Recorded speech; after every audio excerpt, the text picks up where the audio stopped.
To understand whether an economic order existed in the time when Jesus lived, we must set aside modern concepts such as money, economic growth, markets, and economic systems. In the period Jesus lived in, economic life was shaped not by expansion or profit maximization, but by survival, social hierarchy, and basic social obligations. Economic life revolved around land, labor, and taxation. The vast majority of people were not merchants or craftsmen. They were peasants tied to the land, producing only enough to survive, and a large portion of what they produced was taken from them. This economic order functioned less as a system of opportunity and more as a system of collection and transfer. At the very bottom were small farmers and daily laborers, entirely dependent on harvest cycles and daily wages. Above them existed an intermediate layer composed of landowners, tax collectors, and local elites who controlled access to resources. At the very top of this entire structure stood the imperial authority, which regularly demanded taxes in silver. Even though most of the population lived not on monetary income but on agricultural produce, this mismatch created constant pressure. In order to pay their taxes, farmers were forced to sell their crops early at low prices, and later had to buy the same goods back at higher prices in order to survive. This system made debt inevitable. When a family fell into debt, their land was usually taken from them, and former landowners were transformed into tenants or wage laborers on their own fields. In this system, wealth did not circulate freely. It was accumulated upward. Although the economy appeared stable on the surface, deep down it had an extremely fragile structure. A single bad harvest, an illness, or a tax increase could condemn an entire household to permanent poverty. When Jesus spoke to the crowds about debt, forgiveness, daily bread, and unjust wealth, these were not abstract concepts. They were the very economic realities people faced every day. His words, before carrying spiritual messages, were spoken to a world shaped by inequality, dependency, and constant economic fear. One of the most decisive, perhaps the most important elements of the economic order of this period was the concept of debt.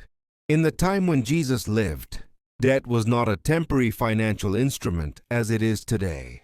It was a mechanism of fate that determined a person's life from beginning to end. People were often forced to borrow not for luxury, but for survival.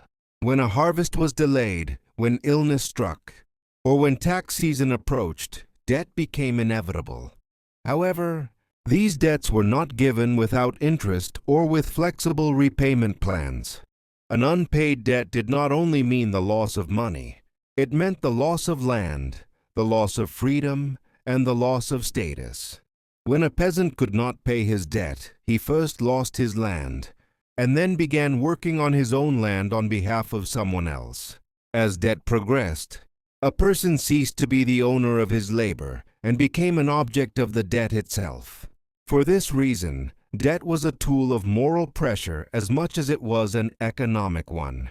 It was like an invisible chain that forced people into silence, obedience, and submission. This is why Jesus' frequent references to debt, forgiveness, and being forgiven were not coincidental.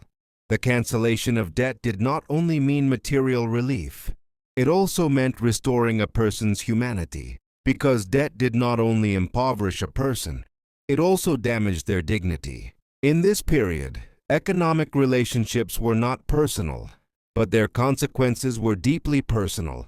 Who would collect taxes, who would lend money, and who would own land were determined in advance. The system was built from top to bottom, and it was made nearly impossible for those at the bottom to rise upward. For this reason, people tried to survive not by working, but by staying close to the system, getting along with the powerful, remaining silent, and not drawing attention were often the most rational forms of behavior. In such an environment, justice was not established in courts. It was determined within power balances. The figures of masters, slaves, debtors, and creditors that frequently appeared in Jesus' parables were not unfamiliar concepts to his listeners. They represented roles that everyone experienced directly in their daily lives. For this reason, his words were heard not as abstract moral teachings, but as familiar, sometimes disturbing words spoken directly into the heart of the existing order. Another fundamental element of this economic order was the tax system. For Roman rule, taxation was not only a source of revenue but also the most important tool of control over society. Taxes were not collected according to fair rates, but rather extracted from individuals as much as could be taken. Moreover, this collection was often carried out through local intermediaries. Tax collectors guaranteed a fixed amount to Rome and kept anything collected above that amount for themselves. This situation caused taxation to turn from a legal obligation into an arbitrary form of oppression. In the eyes of the people, tax was not a part of order, but the concrete face of exploitation. For this reason, tax collectors were not only economic figures but also individuals who were morally excluded. Jesus sharing a table with these people was an extremely shocking act when the conditions of the period are taken into account, because taxation meant the forced severing of the bond people had built with their labor. People worked, but they could not own the result of their labor. This rupture increased not only poverty but also hopelessness and despair. When taxes were not paid, the punishment was not only material. Imprisonment, beatings, and confiscation of property were ordinary practices. In such a system, people became unable to make plans for the future. What mattered was not what would happen tomorrow, but how to survive today. The economy did not produce long-term hope. It functioned through short-term fears. For this reason, people aimed not to leave a future for their children, but simply to get through the present without disaster. Jesus' words, "Do not worry about tomorrow," were not a call to laziness, but words of consolation spoken to people living under this heavy pressure, because people were already too surrounded to be able to think about tomorrow. The tax system also deepened social division. All the burden was concentrated on those below, while security and privileges were provided entirely for those above. Even if the rich were not exempt from taxes, there were many ways that allowed them to escape their effects. The poor, however, felt the full weight of the system in its raw form. For this reason, the economy of the period was built not on production, but on domination. Jesus' emphasis on justice, sharing, and mercy ceased to be merely a religious discourse in the face of this structure. It was, in fact, a direct economic challenge. Trade and market life during this period were not as free and vibrant as commonly assumed. Although markets appeared to be the center of economic activity, they were in fact part of power and control. Prices were often determined not by supply and demand, but by who could speak and who could be silenced. When small producers brought their goods to the market, they often could not receive their true value, because they had no means of storage. If they did not sell, their products would rot. This made them weak against merchants. Merchants, on the other hand, had the advantage of capital, connections, and time. They bought cheaply, sold expensively, and made the difference invisible. Thus, trade became a field where position, not labor, prevailed. This structure became even more apparent around the temple. The temple was not only a religious center, but also a center of economic power. The trade of sacrificial animals, money-changing operations, and donations created a large economic cycle. People were required to pay certain amounts in order to worship. This caused the sacred and the economic to become dangerously intertwined. For this reason, Jesus targeting the merchants in the temple was not merely a religious reaction. It was a moral and economic objection, because the issue was not making money, but the transformation of what was sacred into a means of profit. This situation was even more devastating for the poor. People who were already living under difficult conditions were forced to pay a price even to approach God. In such a system, worship became not an equalizing experience, but a separating one. The idea frequently expressed in Jesus' teachings that the first will be last, and the last will be first, was a direct criticism of this inverted order. Because in that period, economic power was confused with moral superiority. Wealth was read as God's approval, while poverty was seen as a personal failure. Jesus tried to break this perception. He did not glorify poverty, but he rejected the language that blamed the poor. Because when the system itself was unjust, placing the consequences on the individual was easy but wrong. For this reason, his words were directed not only at individual conscience, but also at the legitimacy of the economic order. Within this economic and social structure, Jesus' words were focused most strongly around the concepts of sharing and sufficiency, because the problem was not only who possessed money, but what money represented. Wealth in this period functioned as a shield of security for certain groups. The path to staying away from hunger, debt, and humiliation passed through money. For this reason, people clung to money not merely as a tool, but as if it were their last hope for survival. Jesus questioning this bond touched the most sensitive point of human life. Accumulating was not seen in his teaching as a wise plan, but often as the result of fear. Because when people are not certain about tomorrow, they begin to hoard today. However, this hoarding is done by reducing the share of others. Jesus' call to love your neighbor as yourself was therefore not an abstract moral principle, but a direct economic balance. If one person's security is built upon another's insecurity, there is no justice there.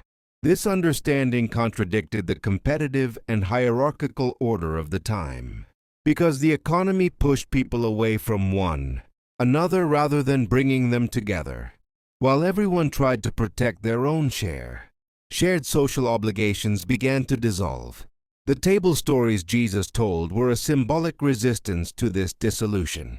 Sitting at the same table meant not only sharing food, but also suspending status, fear, and claims of superiority.